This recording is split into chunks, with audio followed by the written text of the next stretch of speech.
لکه جرس غږی بنګړي وباسي، لکه جرس غږی بنګړي وباسي، ګله چې کله ستوماني وباسي.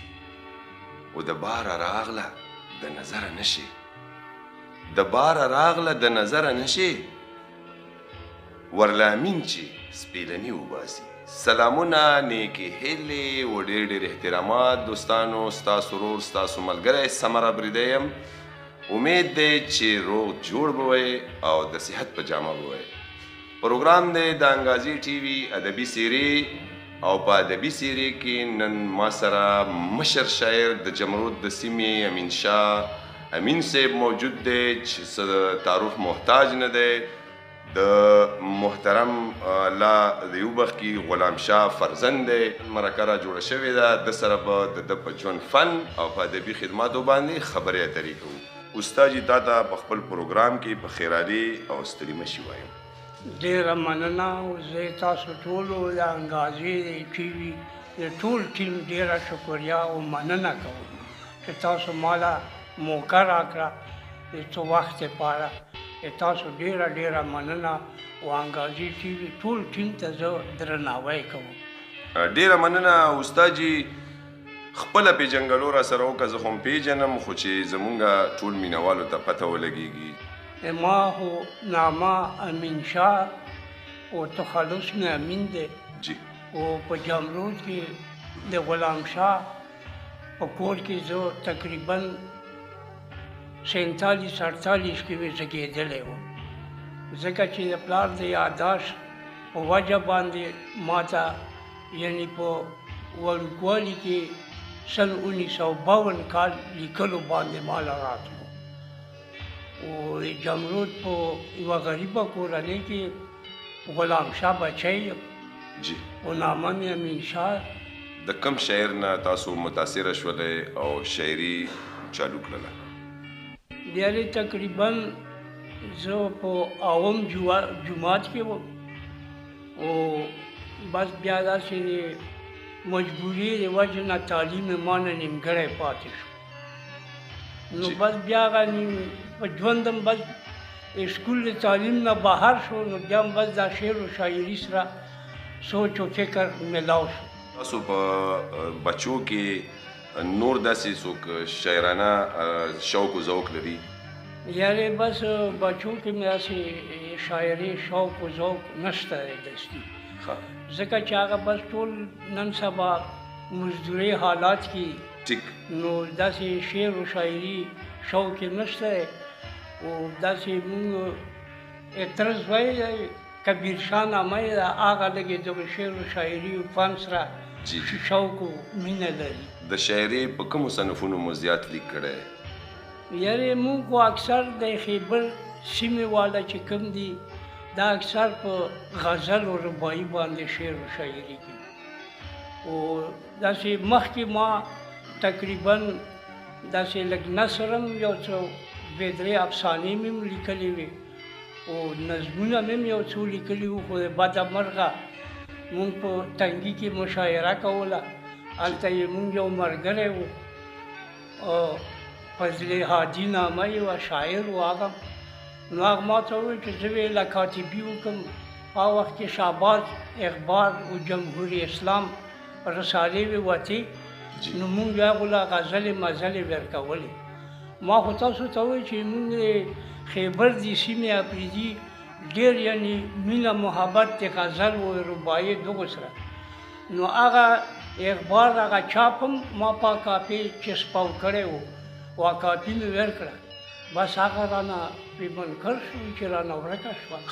او مونږ ملګري وو په وخت کې ساحر اپریدی صاحب مرحوم خدای بخت کړي او خیبر صاحب، داسې ارسلا خان ساګر صاحب، دغو سره یې مونږ ټولنې کولې. خو داسې یعنې لکه په حجرو کې ویله اکثر ولي بابا په دربار کې هم کولې. خیبر په سیمه د کومو داسې نوموړي شاعران چې کوم شته نه الله دې وبخښي یا کوم شته تاسو سره غونډې کړي، لږ یادونه یې راسره شریک کړو؟ خیبر اپریدی شو یا سایر شو یا دغسې نور چې کوم دي کومو سره ناستې شوي؟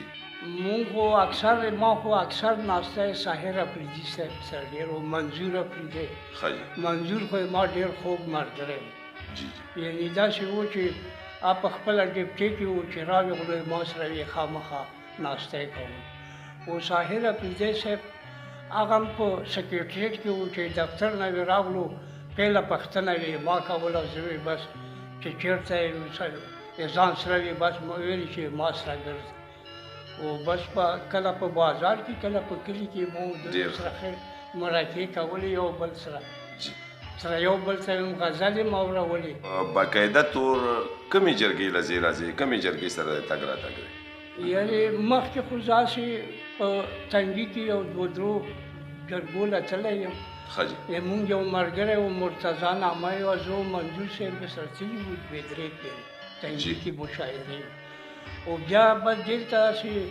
په ولي بابا کې د خپلو ملګرو سره هغې نه پس دا اوس پښتو ادبي جرګې سره ملګری شوی یم بس دغو سره جمرود پښتو ادبي جمرود پښتو ادبي څه چاپ کتابونه مو شته که نه یعنې چاپ کتابونه خو دستي هسې مونږ نشته ځکه چې ما والد صاحب هم یعنې لیک و په هغه کې خو کتاب یې نه و چاپ شوی یعنی تقریبا د هغې وفات نه پس 15-20 کاله پس یو کتاب چاپ شوی د والد صاحب د والد صاحب د غلام شاه استاد غلام شاه او والد او ما اوس بس راسه لیک شته خو کتاب مې له چاپ کړی نه دی چې دی کله ژوندی و الله دې جنتونه نصیب کړي غلام شاه استاد نو د هغه څه یادونه را سره شریک کړه چې تاسو د هغه نه څه اصلاح اخیسته یا هغه ته خپل شعر ویلو که نه ورته ویلو یا تاسو شعر ته هغه په کوم نظر کتل یعنې هغه خو په وخت کې زه لږ وړوکی یم او شعر مې هغه ډېر خوښولو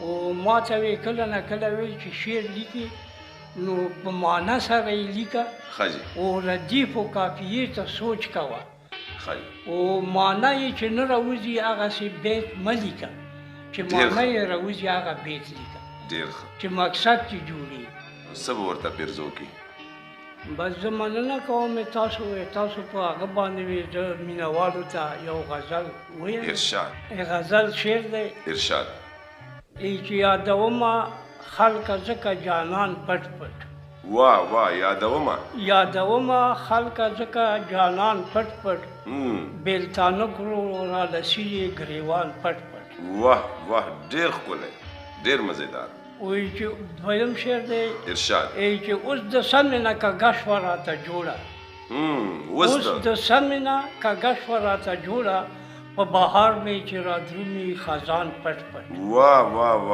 ډېر ښه دی وایي چې رقیبان لکه ساګان راپسې غاپي رقیبان لکه ساګان راپسې غاپي تېرومه د دې سپو نه کاروان پټ پټ واه ډېر ښکلی اننګو دې تندرونه په زړه جوړ کړل لکه پرخه چې راګیر کړي ګلان پټ پټ ډېر ښه دی وایي چې دا خو څه دی چې لا بله درته وایم چې زنګېږي چې په شونډو دې زنګېږي پیرزوان پټ پټ ډېر ښه دی استاد جي یو بل غزل را پیرزو کړه ډېره مزه یې وکړه ای چې راکړه بله هم په دا پیاله پسې راکړه بله هم په دا پیاله پسې کړم درته ساقي د زړه کیسه پسې ډېر ښکلی وایي چې حال به د هجران د شپې څه وایمه د هجران د شپې څه وایمه نه سبا کېدو بس اوږدېده پسې واه ډېر ښکلی وایي چې لار دې د حرام رانه خطا شوله ګرځم په کوڅو کې په کوڅه پسې ډېره مننه وایي چې ورکه دې د عشق په مدرسه کې کړه ګرځه اوسه مینه په بسته پسې ډېر ښکلی ورکه دې د عشق په مدرسه کې کړه او ګرځه اوسه مینه په بسته پسې ډېر مزیدار ډېر ښکلی د دې وخت نوي کول شاعرانو ته څه پیغام ورکول غواړي مننه کوم په دا باندې مو نوي کول ځوانانو ته مونږ دا مشوره ده او دا هغه دی چې د مشرانو قدر و عزت ساتي، خپل تعلیم باندې وخت تور کړي، فضولیاتو نه ځان بچ کړي.